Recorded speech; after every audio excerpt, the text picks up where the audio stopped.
Professor Wan was yesterday mentioning another program called Scilabs, which some people use.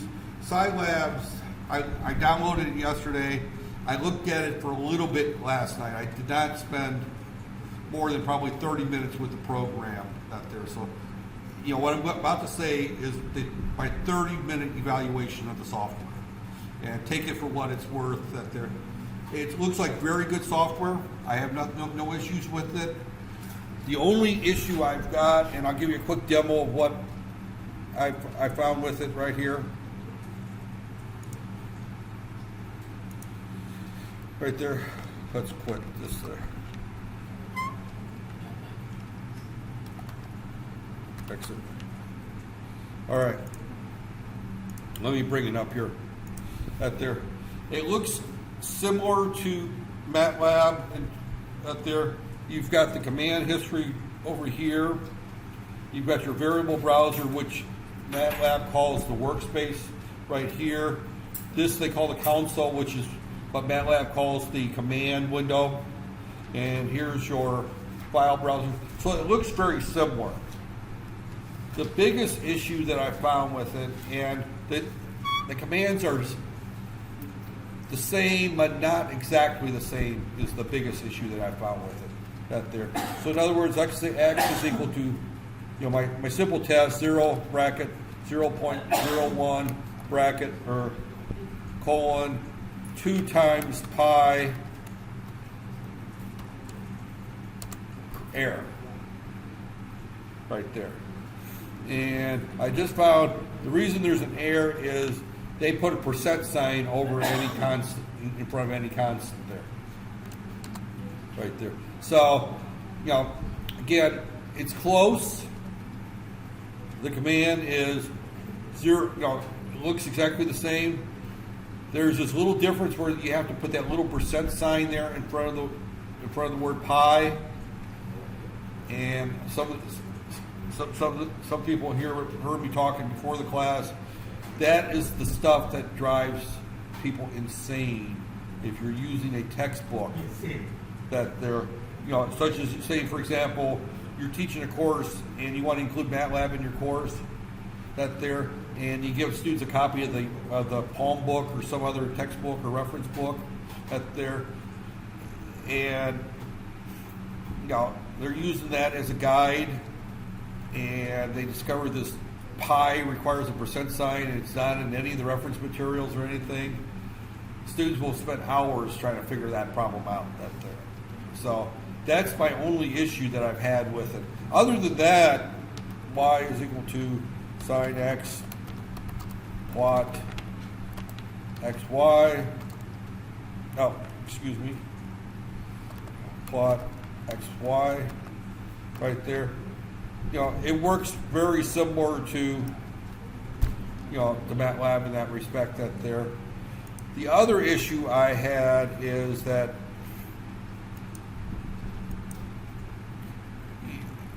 it will not read M files right there. It will not run the M files. In other words, if I hit plot xy2 right there, it just doesn't see that there. Now, it will run right there and see, well, what there is right here, let me just kind of go through over here, is if you go under applications, you'll see that there's a MATLAB to Scilab translator that will take your MATLAB M files and translate them into Scilab M files, into Scilab files right there. So evidently this problem with the syntax being different enough to cause problems, encourage somebody from the Scilab group to write a translator to go through and find these differences and fix them. Right there. So you could write M files right there, and I can, and I translated this one right here. This is our plot XY, and it will run right there. See, it will run. So I took that there, and again, you can see that's where I found the percent sign difference right there. So it appears to be usable. I'll use the word usable, but problematic. And which means that if you use it, expect to have some issues if you're using a textbook that highlights MATLAB, which is the industry standard, that they're with students that they're trying to do things, especially in the command window. If you're working in the command window, you don't have that translator available. If you're working with M files, you can write the standard M files, run it through the translator, and then the translator will then make the adjustments that they're, and you can see what the differences in syntax are.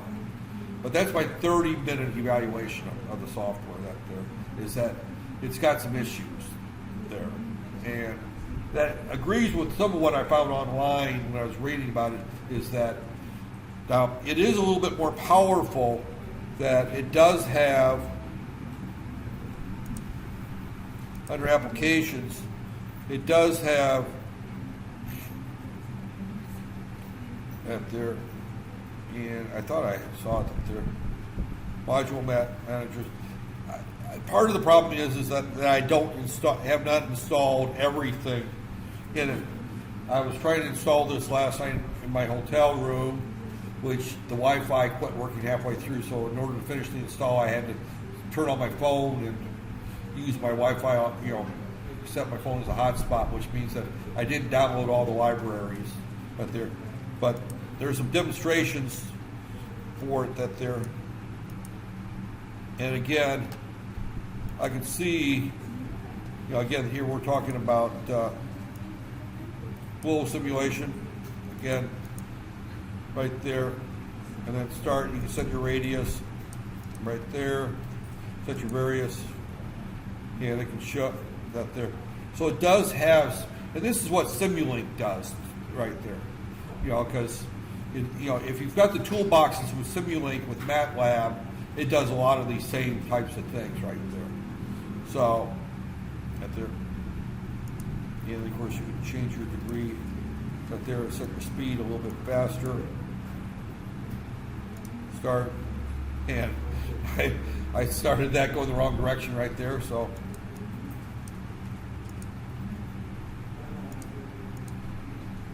Right there. And actually my speed is probably set too high, that's why it's going. Right there, because it shoots up and then it shows flowing right there. So again, this is just a short little right there.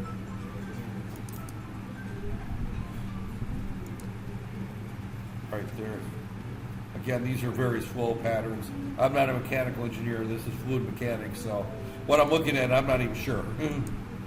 Right there. But we can go here.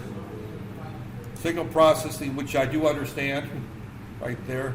So if I want to do a IIR filter, it has to be the type. I want to do a fourth order IIR filter. I want to use a Butterworth design. Right there. My cutoff frequencies, this is a band pass. Now again, this is going between 0 and 1, where 1 is the Nyquist frequency, again, nope, up there. And this gives me the error values. This shows me what my filter response should look like right there. Now I've got the same thing with MATLAB with the toolboxes. And MATLAB will give me the coefficients for my filters and all the design characteristics and allow me to, but again, it does filter design, for example, random, discrete random variable, right there, and again, you're just, so there's some of these examples right there, that there, and as I said, I downloaded it last night. I've spent 30 minutes on it. I played around with different things. I did not download all the libraries and toolboxes that go with it, but it does have, again,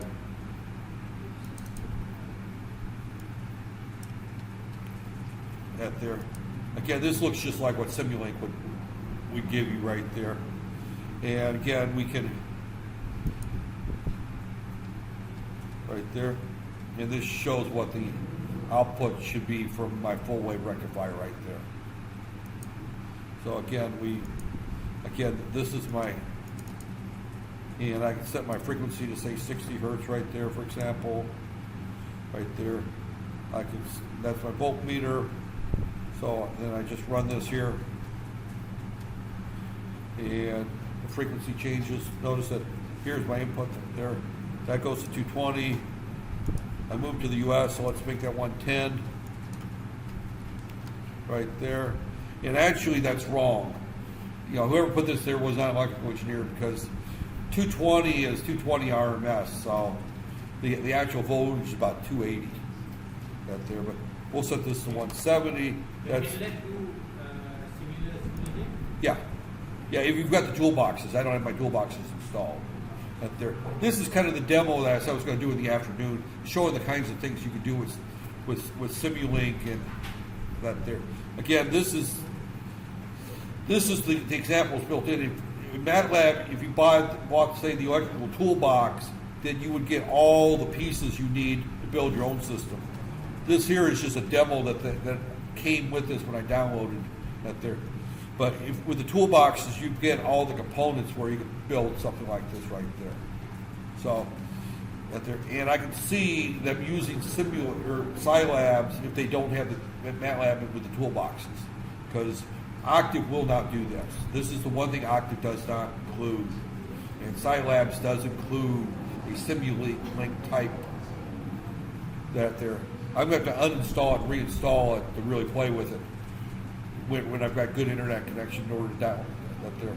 Actually, I downloaded it yesterday, and now this particular program is called Exos right there, and mechanical systems. And the only one they got there is the automotive suspension right there. Right here. And again, you're looking at all the various parts of an automotive system. So as a mechanical engineer, you can see that there, and again, here you go. Initial conditions, at their upper and lower limits, an integrator, another integrator here, a summation right there, and we can run this, and right there. Again, this is what's going in. You've got all these windows because on this graph right here, this is the road height right there. If you look at this graph here, you've got various measurement points. This is your step input right there. That's your road input. Then you've got, these are all your various scopes that you've got right there. So again, we're looking at scopes. So as I look at all of my various windows, these are my various right there. So you can see what's happening in different parts of the system right there. So it's a very powerful, these are all very powerful tools right there. I didn't come prepared to teach you how to do this. That there, I'd have to spend some time looking at mechanical problems and develop some models, because this actually, obviously, the time spent to develop this was not trivial, right there. But if you're teaching something like automotive suspension design, this is the type of thing you would want to use, and Scilabs and MATLAB with the toolboxes that they're. Now, from what I understand, they bought almost all the toolboxes for Europe. They spent, I guess, 500,000 ringgits putting together 20 systems in this room. That there, so, or 500,000. Yeah, they spent 20 systems times about what? I don't know what you said, 15,000 ringgits a station or something like that. So they spent a lot of money on the labs out there. A lot of money. So Simulink, Scilabs looks like a reasonable alternative if you're wanting to do the modeling right there. So that part I would say I like about Scilabs. It does include the modeling portion that Octave doesn't include. Right there. So, okay. now that I completely talked about something I know very little about, but I warned you beforehand that this was after a 30-minute evaluation that there I looked at it, and the fact that it's got polynomial processing right there, and it doesn't do much on showing polynomials. I'll talk about polynomials right there. A bike simulation.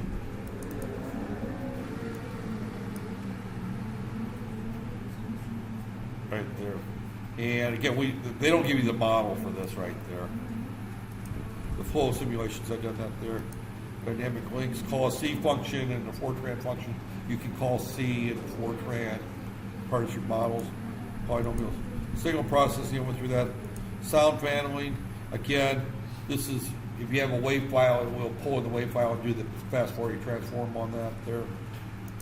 Spreadsheet, that there. These are just some demonstrations right there. Okay. So, any questions on Scilabs? I probably couldn't answer them anyway, but you can, that there. So, that's my opinion of it, right there. I would not use it in courses that you want to use it, the MATLAB functions for solving mathematical type equations. However, when you get into the more advanced final year paper type courses, it may be very usable for that there. Although this lab with the toolboxes could very well be much more usable than this. The difference is that these computers have software in it that costs $15,000 to $20,000 a copy. This is free. So, and if a student's working on a final year paper and this will do the job, free is better in that particular case, especially when you're dealing with students, because student time is free, right? Asking a student to spend 100 hours designing something and putting it into a model is not a problem. If I'm paying an engineer, 100 ringgits engineering time, then of course him spending 50 hours designing a model right there comes to 50,000 ringgits for his time right there. Or, well, let's see, if we go 100 times 50, so that's that's 3 zeros. That's only 5,000 ringgits in engineering time. But you do it 3 times, you could have bought the software right there. So, it's a trade-off, but right there. Okay. And again, it looks like you can do the same thing with, okay. Okay, I'm sorry. I was running these demos, and what I didn't realize is that they're running in the command window, but you could do the A is equal to 1, 3, 5 right there, and roots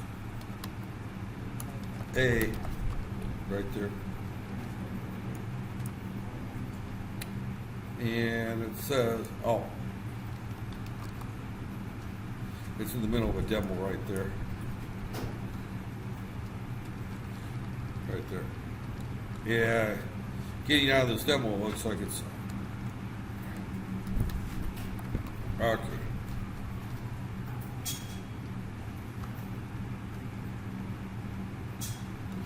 You say, so it does, again, it does a lot of the stuff, it's just the syntax is a little different right there. Which version you use, it doesn't matter.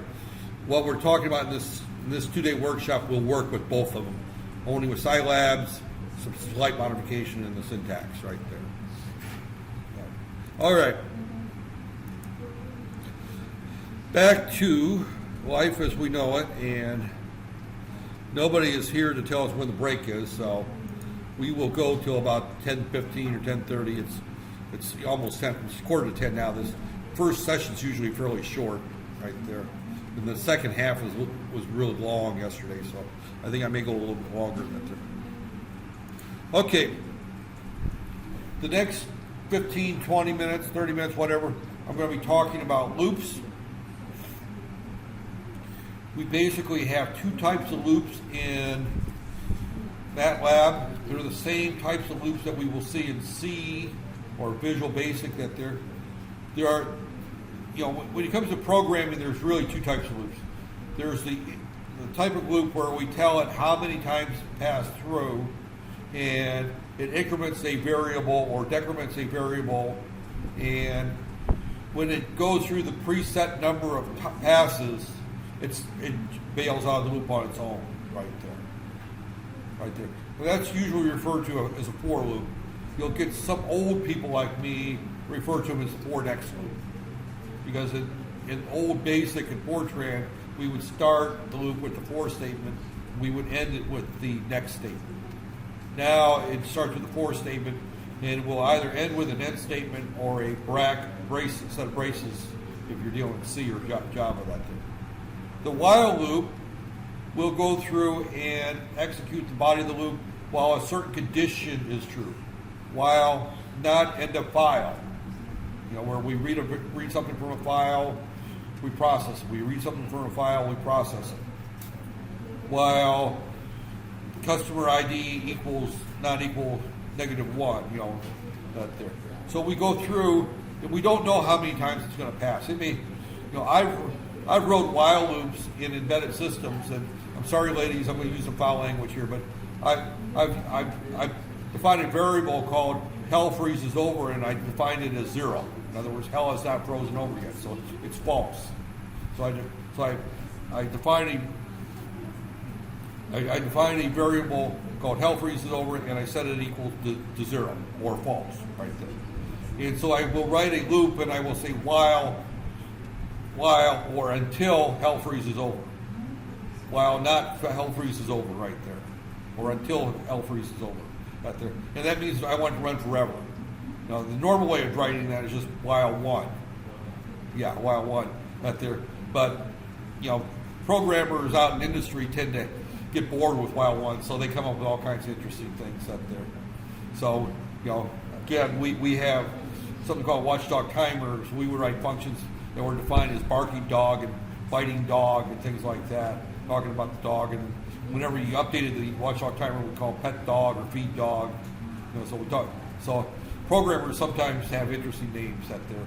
So you'll find a lot of programs will say do until hell freezes over, right there. And basically that's just an infinite loop that you want to do forever. Out there. So, but the while loop is one that just keeps going until a condition out there. So this is a typical for loop right there. And all we're doing here is we're going to, here, now this particular one is we're setting M is equal to M plus 1 right there. Yeah, well, the reason we have to use M plus 1 is that we're saying that M is equal to 0, X of 1 is equal to 10, and for K is equal to 2 to 11, step 3. In other words, the format of this is, and I'm going to just simply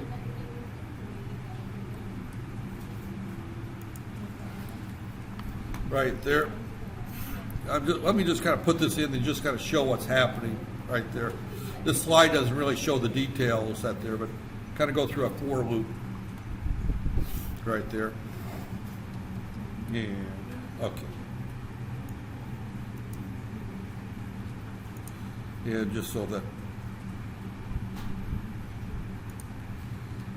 Okay. Okay.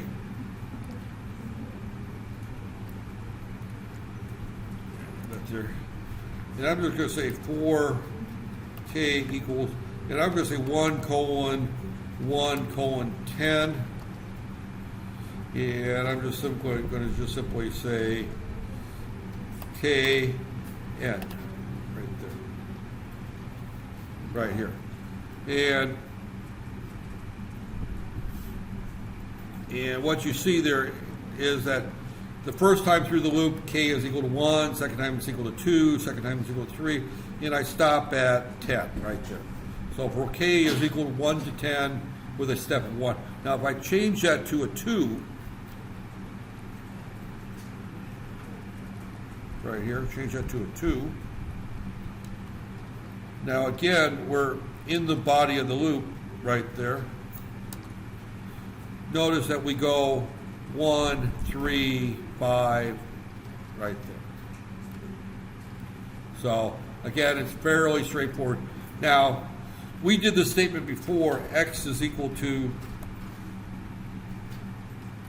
0.1 colon, and I'm going to say 6.288 right there, close bracket right there, and we did y is equal to sine x right there,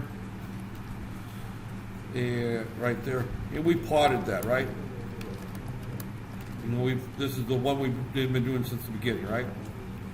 Now, we could do this with a for loop right there, and that there.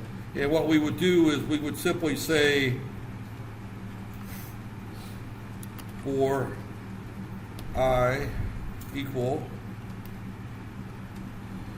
0 colon 0.1 colon 2 times pi right there, and we would say,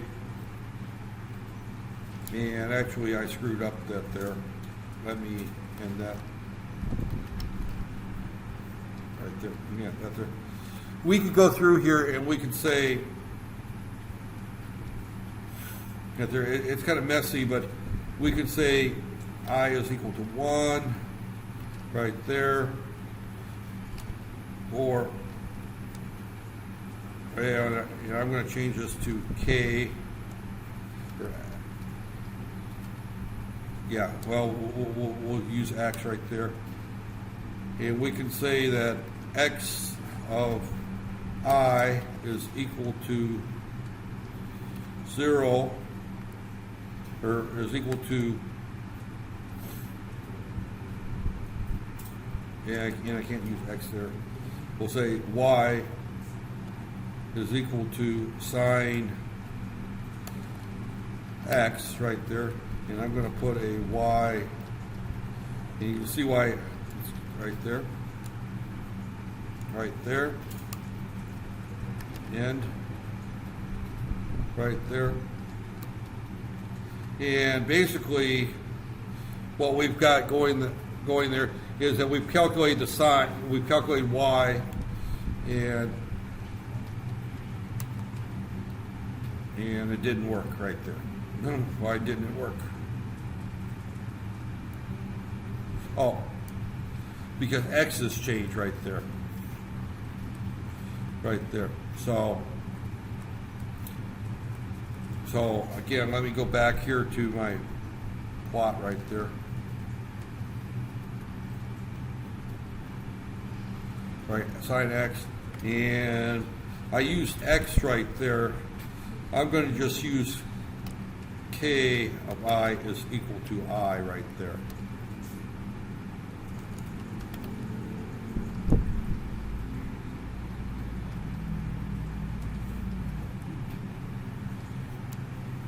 Oh, okay. There, plot k y, and that's still there. What I'm trying to do is through a loop, and I didn't write this ahead of time, and I'm not going to spend any more time on that there. Let me just do a CLC right there.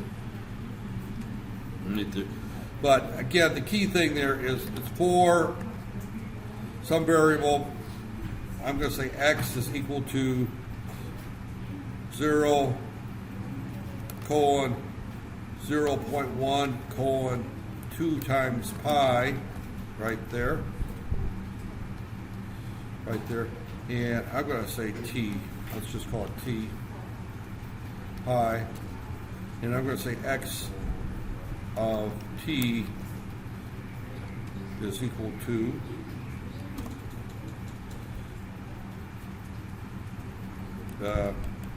got there. Yeah, let me just not go through this right there. That there. I'm trying to do that plotting thing, and my brain is not to let me do that plotting thing real quick. Because normally, the way we did it before was x is equal to colon 0.1 colon 2 times pi right there. And we could actually set up that using a for loop right there. But to do that, we have to set x is we have to have two counters going, one for the index and one for X right there. So that's what we did before, and that set up this array right there. And we could do the same thing using for loops.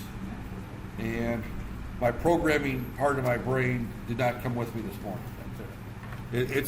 It's actually a simple thing to do. It's just do it without having done it before in class. But the for loop is the one type of loop right there. Right there. Again, he's doing that right here. Is he's actually setting here k is equal to 2, m is equal to m plus 1 right there. And this is what I didn't follow right there, is that he's filling the array with doing some calculations right there. So what he's basically doing here, and this is what I didn't do, is I didn't put m in there right there. So, and then we would say x of m plus 1 is equal to x of m right there. So he's actually going through and filling it in the array with some calculations. And I was trying to do the same thing, and I'm just not thinking clearly right at the moment there. When I say I'm not thinking clearly, I don't mean that in the sense that I'm going to do something really silly. It's just that I left out this logic of putting the x of 1 and carrying m there. You have to keep two counters if you want to fill an array using a for loop right there. So, and MATLAB makes it so simple with that x is equal to 0, colon, increment, colon, ending value, that you almost don't have to do this right there. But in this case, he has to, because he's wanting to calculate the current value based on the previous value, based on some value, which is the counter right there. So he's using 2, then he's using 5, and then he's using 8, and then he's using 11 right there. 2, 5, 8, and 11 right there. And then he's calculating x of 1 is equal to this, x of 2 is equal to this, right there, and he's using the previous value for each one of those right there. Now, actually, I think he's got a problem here too. No, he doesn't, because he's using x here. He's not using k here. He's using right there. And I should have just went back and looked at this example. I see exactly what I was doing wrong. I'm not going to go back to it. But this is the for loop, and it's part of normal programming is to use a for loop right there. The next one is the while loop. While x is less than 25. Now you can put any condition on the right side of that expression right here, as long as it can evaluate the true or false right there. Right there. So, here's my pen. And I don't know if my pen's going to work. Last night I drove all over looking for a replacement battery. It came up 0. That there, I actually ended up at IOI Mall at Harvey Norman, and they were out. But this can be any condition, as long as it evaluates it's either true or false, 1 or 0 right there. So if you wanted to run forever, you would just simply say while 1 right there. And again, there's no counters in here, so if he's going to use a counter, he has to do the count manually right there. So one error that you will that people will run into, or you'll see in students, is that this is your counter, this is your control variable right here, x. So x has to be changed in the loop somehow. You have to change x in that loop, otherwise it'll run forever right there. So the loop variable is initially assigned that there. It keeps the value until the statement right here. This changes it right there. So now, the one thing about the while loop is that it's not executed if the condition is false the first time it comes across. So if I set x is equal to 30, and I come to the statement, it'll just skip over the loop. It just skips, it doesn't do it at all. There's another type of loop that is a do until, and I'm not sure if MATLAB includes that, it will always go through the body once right there. But it's possible that this loop is skipped entirely right there. If x is greater than 25 or is equal to 25, when it comes to this loop in your code, then that there. Now, if you're using statements like these, for loops and while loops and if then loops, if loops and if else loops, you are thinking like a programmer. You're writing code at this point. Now, remember I said yesterday that this code is interpreted line by line, right there. So I don't have to be in a M file, but 90% of the time, if you're going to be using any of these commands, while loops, at there, you're going to be executing your code inside of an M file right there. So, again, if I wanted to, right there, and again, I'm going to.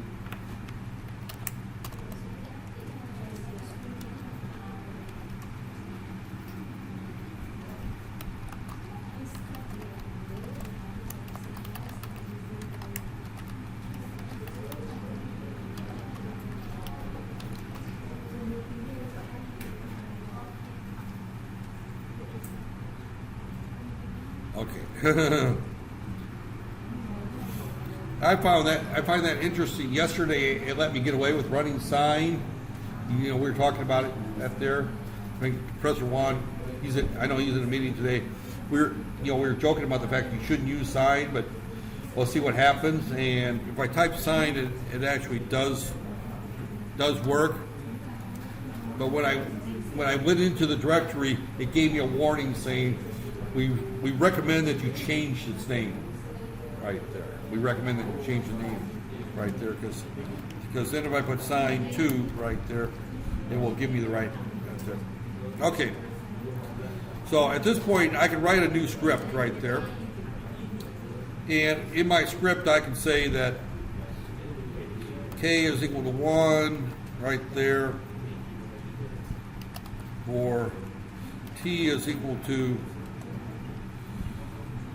0.1 colon 2 times pi right there. We will then say at this point k equals k plus 1 right there. X of k is equal to t right there.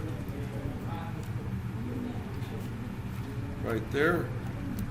And then we can say sine y of k is equal to 5 times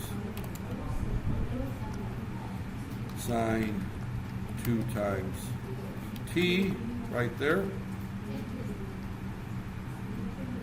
And now notice as I type my M file that it took care of the indenting and everything for me right there. So this is what I didn't do last time. Is I didn't carry k through. I need the second counter right there. So k keeps track of my index right there, and I will go through that there, and then I'm going to just do a plot x y right there, and I will then save this as 4x right there, and down here. I should be able to type 4x right there. And lo and behold, it does work right. So again, what I did is I took the same example that we did before and I implemented it actually the way that you would do it in C or any other programming language. I ignored the, right there, which incidentally, this is what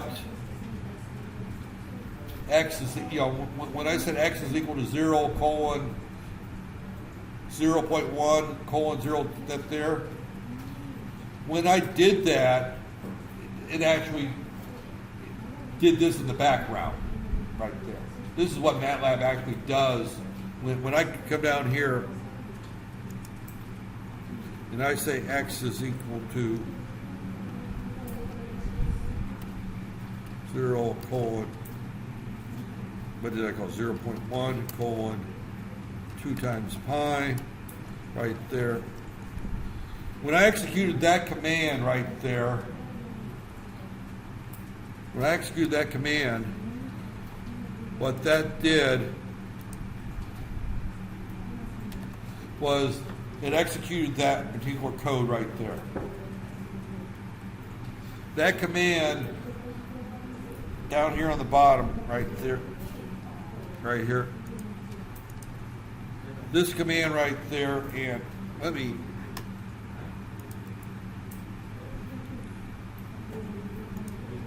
I'm tired of seeing that warning now, right there.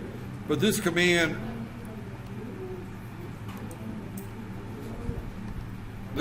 right here does the same thing as saying k is equal to 0 for t equals 0 up there, k plus 1, k is equal to t. It does, those two commands do exactly the same thing right there. And then when I do the y is equal to sine x right there, that does this part of it right there. Right there. So these MATLAB commands actually have for loops happening behind them right there. So, okay. That there. And we're right there. Okay. So that's the loops right there. Again, this is the example of a for loop and out there, and you can sum up totals and out there. There is a new command shown here, right there. This new command is called display, and that's the equivalent of printf if you're working in C, or print if you're in BASIC. And all that does is just print it out on the display window right there, or the command window. But it's just called display right there. So, there. Let's just take a few minutes and just go ahead and create this as an M file, and just make sure, verify that this does work exactly like that there. So I think it's time for you to do something out there. Get your mind fresh. So here's your code. So what you want to do, and I'm going to say total is equal to 0 to start this there. You want to just come here and just say new script in MATLAB, and just say total is equal to 0, and then continue on with that script right there. And then when you're done, do a save as, and I'm just going to call it junk 1 right there. And then to execute it, you would just say junk 1. Right there. And of course mine doesn't do anything, but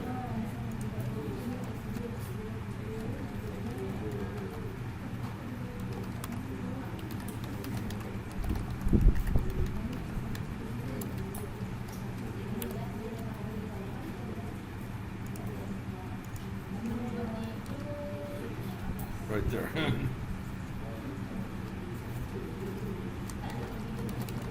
Right there.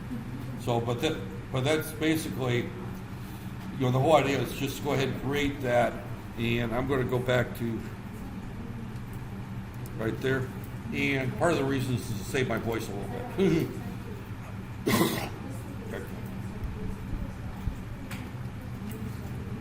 Right there.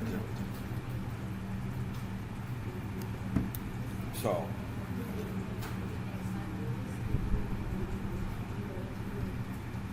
Also note one other thing about this one here is that this left the increment off right there. It's only got the beginning and the end value there, the 1:15. If you leave that middle value out, it's assumed to be 1 right there. So this K right here, this line here, you could write as 4 K equals 1:1:15. That's optional. If it's 1, it's optional. And this chair.